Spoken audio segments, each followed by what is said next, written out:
এই স্টুডিওয়ে কতদিন পর এলে দিদি, কত বছর পর?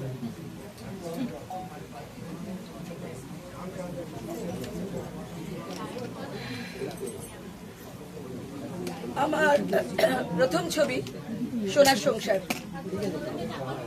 এই টেকনিশিয়ান শুরু হয়েছিল। তোমার চোখের জলটা আমরা বুঝি।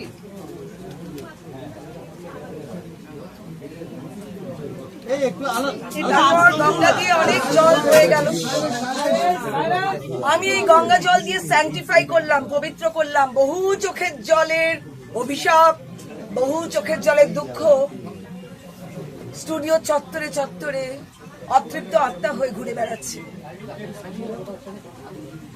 আমি এতদিন অনেক রাজনৈতিক ভাষণ দিয়েছি, যদিও আমি ঠিক সেই অর্থে কৌশলী রাজনীতিবিদ নই। আমার ইউএসপি হচ্ছে আমার সিম্পলিসিটি, আমার ইউএসপি হচ্ছে আমার শিক্ষাগত যোগ্যতা, আমার বেড়ে ওঠা। আমার মা, তার বাবা, আমরা সবাই অভিনেতা, ডিরেক্টর। তো অপমানিত হতে কে চায়? এতগুলো মানুষ অপমানিত, এতগুলো মানুষ আত্মহত্যা করতে গেছে, এতগুলো মানুষ আমার হাতে করে ধরে বলেছে দিদি এবার আমরা যেন সবাই কাজ পাই। সবাই কাজ পাবে, প্রত্যেকে কাজ পাবে। আলাদা করে সুপারস্টারের কোনো তকমা এখন এই মুহূর্তে দেওয়া যাবে না।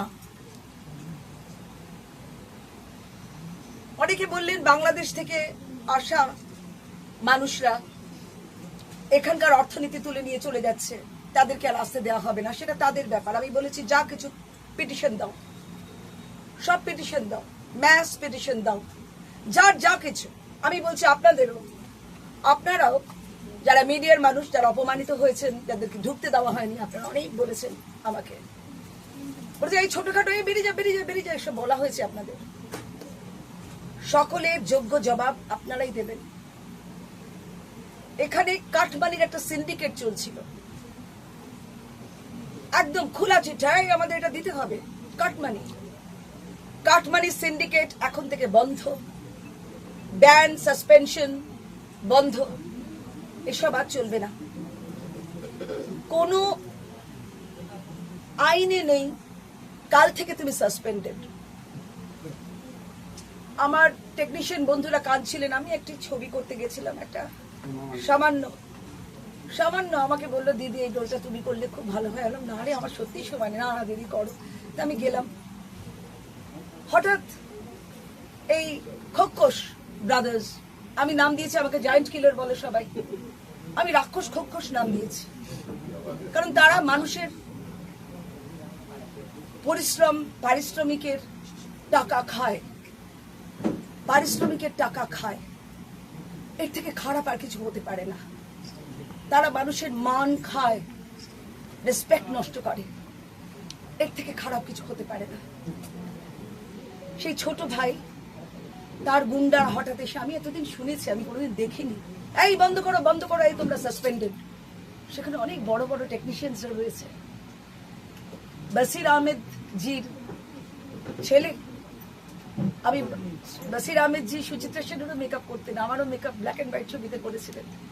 তার ছেলে আমাদের এখানে টালিগঞ্জে যোগ্য সন্তান মেকআপ আর্টিস্টের, সে থেকে শুরু করে সবাই ব্যান, আজাদ বাদ ব্যান। 3 মাস আমাকে কত লোক ফোন করছে, দিদি আমরা খেতে পাচ্ছি না, দিদি হঠাৎ করে ব্যান। এটাকে একটা কালচার, প্রত্যেকটা জায়গায় কারোর 3 মাস, কারোর 5 মাস, কারোর 5 বছর কাজ নেই। চোখের জলে এতগুলো চোখের জল কি বৃথা যাবে? ওপর একজন আছেন ঈশ্বর। আমাকে বলা হয়েছিল ক্ষমতা থাকলে আমাদের হয়ে কথা বলবেন, তারপরে আসবেন। আমি আপনাদের বিপক্ষে কথা বলে আপনাদের মাথার উপর এসেছি, আপনাদের হারিয়ে এসেছি। দিদি শুভেন্দু অধিকারীকে, আমার শ্রদ্ধেয় চিফ মিনিস্টার, তাকে আমি অনেক অনেক নমস্কার জানাই। তিনি আমাকে এই সিটটা আমার জন্য বেছেছিলেন। নরেন্দ্র মোদীজি যোগ্য শিষ্য, এবং আমি আমার সেনাপতিদের হাত জোর করে কৃতজ্ঞতা জানাই। এই সিটটি কেউ নিতে চায়নি, ভেবেছিল যে প্রচন্ড শক্ত সিট। আমি প্রথম দিনই বলেছিলাম আমি পারবো, কারণ আমি জানি এর পেছনে অনেক চোখের জল। দেখুন, আমরা শিল্পী, আমাদের আবেগ, আমাদের প্যাশন সবার আগে। আমাদের আবেগ দিয়ে অভিনয় করে আমরা আপনাদের আবেগকে বার করি, which is called catharsis। ওই ক্যাথারসিসের দায়িত্বে আমরা আছি, আপনাদের আবেগগুলোকে আমরা বার করি। আজকে আমি দেখলাম আপনাদের আবেগ, এবং আমি আমার সমস্ত শিল্পী বন্ধুদের বলবো, আপনারা 21-এ, আমি এক্ষুনি নাম বলতে চাই না, আপনারা ফেসবুক খুললেই 21-এ আপনাদের একজন অভিনেতা, সে বলেছিল এবার কি রগরানি শো চালু হলো, এবার থেকে রগরানি শো চালু হোক, এই কথা ফেসবুকে না 2 মে। তারপরে শুরু হয়ে গেল নৃশংস হত্যাকাণ্ড। শিল্পীরা জানে না রগরানি কাকে বলে। আমাদের 321 জন কার্যকর্তাদের মেরে ফেলা হয়েছিল, কত মেয়েরা ধর্ষিত হয়েছিল, কত আগুন লেগে কত বাড়ি আগুন লাগিয়ে দেওয়া হয়েছিল, কত বাড়ি ধ্বংস হয়েছিল, কত অপমান, কত অসহ্য। তার নিচে আরেকজন অভিনেত্রী লিখেছিল হা হা হা হোক হোক হোক। আমি নাম বললাম না, আপনারা ফেসবুক খুঁজে দেখে নেবেন। আপনি যদি এরপর ফেডারেশনের রূপরেখা কোন দিকে যাবে, আপনি কি ব্যবস্থা নেবেন?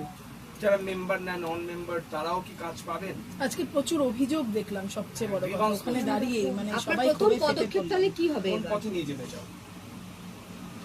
আপনার নয়, আমাদের প্রথম পরিকল্পনা হবে আগে সবাই কাজ করুক, প্রত্যেকটা ক্যাটাগরির সবাই কাজ করুক। আর আমাদের মাথায় একটা চিন্তা আছে, যদি একটা ছাতা করা যায়, এখানে মানিকাও আছে, মানিকা সরকার, ইন্দ্রজালটাও থাকবে, আমাদের বহু, আমাদের ভিএফএক্স এসব করে ওদের অনেক। আমি প্রদীপ দা পিসি সরকারকে বলেছিলাম আমার একটা শোতে, রবীন্দ্রনাথের একটি নাটকে, বলেছিল যে তোমার পরীরা, আমার পরীরা নাচছে। আমি বললাম পরীরা উড়ে উড়ে আসতে পারে? বলে হ্যাঁ হ্যাঁ আমি করে দেবো, কি আছে পরীরা উড়ে উড়ে আসবে।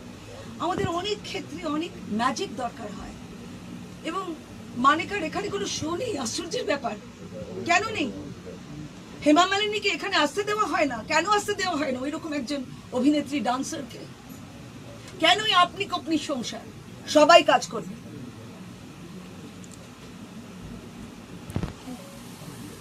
তোমার কি প্রশ্নটা ছিল? অনেকেই ক্ষোভে ফেটে পড়ছিলেন। তো হ্যাঁ, এত ক্ষোভ হবে না? এত অভিমান, এত বছর ধরে তাদেরকে কাজ করতে দেওয়া হয়নি, এবং অদ্ভুত ভাবে অপমান করা হয়েছে, প্রচন্ড অপমান করা হয়েছে। আপনারা জানেন যাত্রা শিল্পীদের এই যারা কিনা জায়েন্ট বলছেন, তারা নিজেদের এত কিছু হনু মনে করেছিলেন। তারা যাত্রা শিল্পীদের এইভাবে আমাদের মতো সিনেমার পর্দায় বা আমাদের মতো সিরিয়ালের পর্দায় তারা রেগুলার আসেন না। তাদেরকে বলেছে যা যা যা যা শ্মশানের পেতনিরা, তোরা যা যা যা যা। কি অপমান তাদের! আমি নাম করে বলে দিতে পারি, তারা সব যাত্রার যে ইউনিয়ন, এখন থেকে কোনো ইউনিয়ন থাকবে না, নো ইউনিয়ন করে বামফ্রন্ট সরকার শেষ করে দিয়েছিল আমাদের শিল্প সম্পদ। কোনো ইউনিয়ন। তাহলে রাজনীতি থেকে স্টুডিও পাড়াকে আলাদা রাখা হবে? ন্যাচারালি রাজনীতিতে আমাদের ভারতীয় জনতা পার্টিতে কোনো ইউনিয়ন নেই, আমরা শুধু উন্নয়ন বুঝি। একটা প্রশ্ন আসছে দিদি, ফেডারেশনের দায়িত্ব কে সামলাবেন তোমাদের মধ্যে থেকে? ফেডারেশনের মেয়াদও শেষ হয়ে হ্যাঁ, গেছে। শেষ হয়ে গেছে dissolve। তাহলে কত এবার বছর কে দায়িত্বে? দায়িত্ব কে থাকবে? সেটা আমরা ভেবে দেখি, কোথায় কি। ফেডারেশনে তো এত ঘুঘুর বাসা, এত খোপড়া, সেটাকে আমরা জানি না কি আছে। 27টা গিল্ড আছে। বহু বছর ধরে মিটু মুভমেন্ট চলছে, এবং সম্প্রতিও আমরা দেখতে পাচ্ছি অনেক শিল্পীরাই যেটা বলছেন যে মহিলারা পুরুষেরাও সুরক্ষাটা নেই এখানে সেইভাবে কাজ পেতে গেলে। অনেক পুরুষের কিছুই সুরক্ষাটাও তাদের- দরকার, শুধু মহিলারা হ্যাঁ অসুরক্ষিত নয় রাহুলের কিন্তু। বিচার এখানে তো কোনোভাবেই হয়নি, হ্যাঁ দিদি তুমি এই রুমে কোনো রকম কোনো মিটিং হয়নি। একটু পরপর যদি একটু বলবেন বলেন এটা বিষয়টা। নিয়ে? প্রথমে আপনি রাহুলটা বলুন, যে রাহুলটা নিয়ে কি করবেন বা কোন এরপরে পথে যাবেন? পরবর্তী পদক্ষেপ রাহুলের কি ভাবছেন? তদন্তের ফাইল কি খোলা হবে? রাহুলের ফাইল নিশ্চয়ই খোলা হবে। ও তো জাস্টিসই পেল না, ওর বাড়ির লোক তো কিছুই পেল না, প্রডিউসাররা কোথায়? এবং যারা এই সমস্ত পলিসিগুলো সাজান, যেখান থেকে অন্য স্টেটে গেলে কাদের থেকে পারমিশন নিতে হবে, সুরক্ষার দায় কাদের, সেসব কিছুই হয়নি। এই জন্য পাড়ার ক্লাব, এই চল রে একটু পিকনিক খেলে আসি, তা তো নয়। এটা সিনেমা, এটা সিরিয়াল, এটার মধ্যে অনেক অনেক মানুষের মাথার ঘাম পায়ে ফেলা পরিশ্রম আছে। এটা এরকম নয়। রাহুলের পরিবার কি পেল তার জন্য আমাদের সচেষ্ট হতে হবে এবং আমাদের একটা মিনিমাল প্রোটেকশন দিতে হবে। এখানে অঞ্জন বলে একজন আমার প্রোডাকশন ম্যানেজার ছিলেন, তিনি নৌকা ধরেছিলেন নিচে, যে কোনো দিন তার সাপ্লাই তার পাটা, মানে সেই সময় সাপ্লাই তার পা বেঁধে যেতে পারত, তার অনেক কিছু হতে পারত। তখনকার দিনে এইরকম সিস্টেম ছিল। কোনো সুরক্ষার কোনো জায়গা নেই। সুরক্ষার জায়গা কোথায়?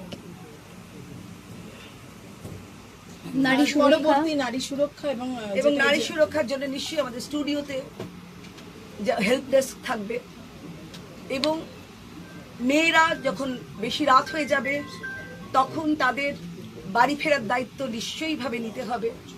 অনেক দূর দূর তাদের বাড়ি, সেই ব্যাপারে ওই জব করে ইন্দ্রপুরীর সামনে ছেড়ে দিল কিংবা টেকনিশিয়ানদের সামনে ছেড়ে দিল, ওইখান থেকে আপনারা ব্যবস্থা করে নেবেন। না না না না, তাদের একদম যাদের যেখানে বাড়ি তাদের ডাকবেন না, রাত হয়ে গেলে তাদের ডাকবেন না। আর এবার থেকে আরেকটা জিনিস আমি সবাইকে বলছি, রাত্রির 11টায় 12টায় 1টায় বলবেন না কালকে আপনার সকালে শুটিং। আমাদের সময় যেমন ছিল কল কার্ড, ওসব টিআরপির গল্পগুলো বাদ দিন। ওই টিআরপি মেশিন কতদিন ধরে কোন বাড়িতে রাখা আছে সেগুলোর হিসেব আমাদের এবার দিতে হবে।